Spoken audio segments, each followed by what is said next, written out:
I wanted to talk to you about makeup.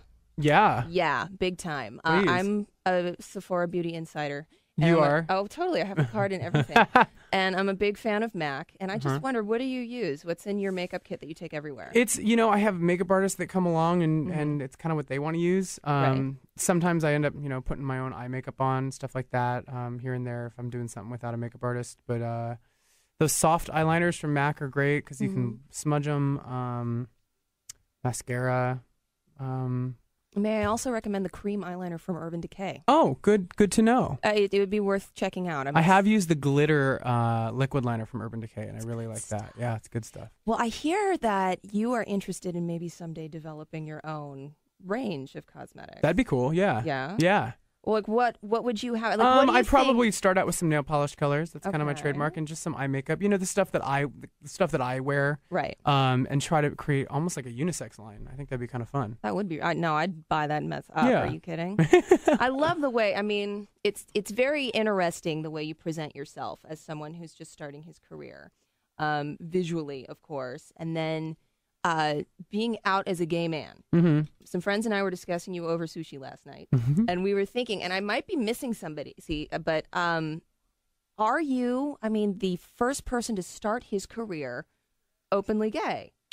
I don't know. I don't know if I'm the first. I know there's not a lot of them. No, because it seems like it just kind of tends to happen later on. Like, okay, we have this established. We've sold this many records. We have this many fans. Now I feel safe to come out with this information. Well, I think because of the platform of American Idol, it was an easier thing to pull off. If you're breaking into the industry as a new artist, right. It's like, you need to be a product in the music market today, and that's kind of how it is. Luckily, with Idol, because of all the exposure, I was already introduced to everybody. So I felt like I had the freedom to be myself, And do you find that more doors are, I wonder if more doors are opening for you because of this?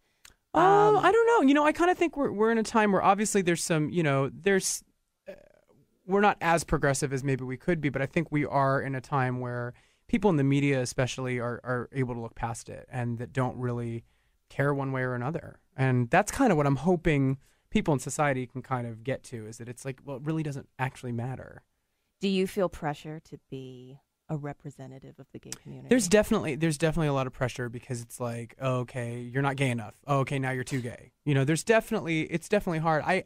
To me, I kind of feel like I belong to my own community of performers and artists. It has nothing to do with my sexuality. So I don't really, I don't know, like the idea of the gay community it just feels dated to me, the segregation of it.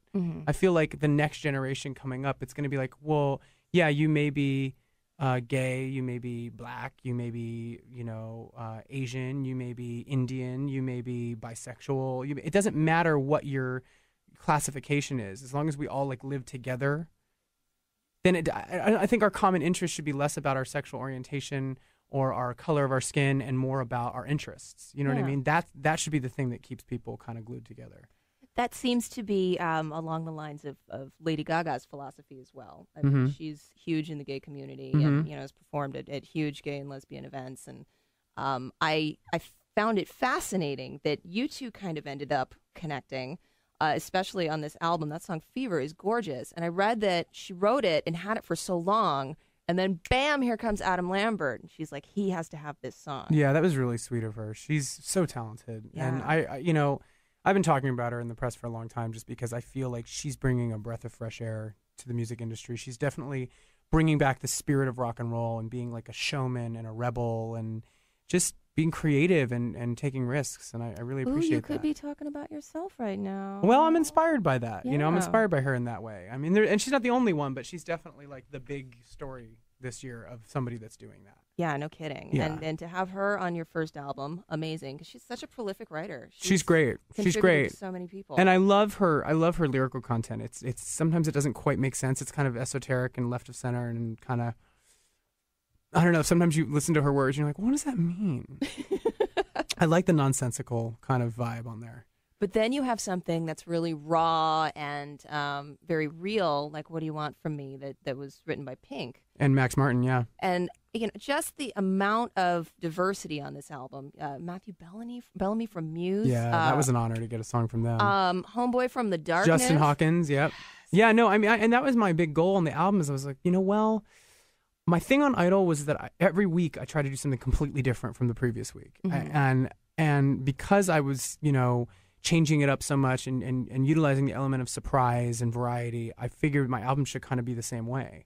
And I wanted something that was really eclectic and kind of all over the place, because I think that's me as an artist and as a person. Adam, I get that. And this is not just butt kissing because you're sitting here, but having spent a lot of time with the album, every single song has its own energy and its own, they're kind of encapsulated. I mean, there's a theme and obviously they all go together, but, if you like What Do You Want From Me, it's not like you're going to grab your album and get 10 of those. No. And that's so cool. Yeah. I can't remember the last time I've heard something where each song is so individual. Yeah, and I'm hoping people check it out, because I think, like, for example, For Your Entertainment, the first single is like a complete, like, sexy dance song, very electronic.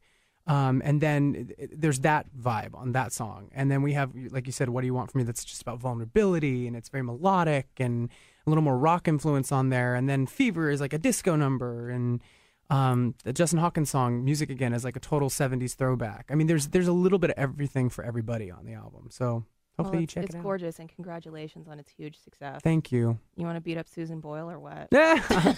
I think she's taken enough of a beating. I think she's you know what? That's true. She just got, thrown into this just like I did. It's crazy. Yeah, but I mean, that seems to be the way to do it these days. Yeah. So it makes things interesting, doesn't it? Congratulations on figuring that out and working this to your best advantage. Thank you. I appreciate it. Adam Lambert, thank you for your entertainment. Out now, and I'll see you at 3:00. Yay.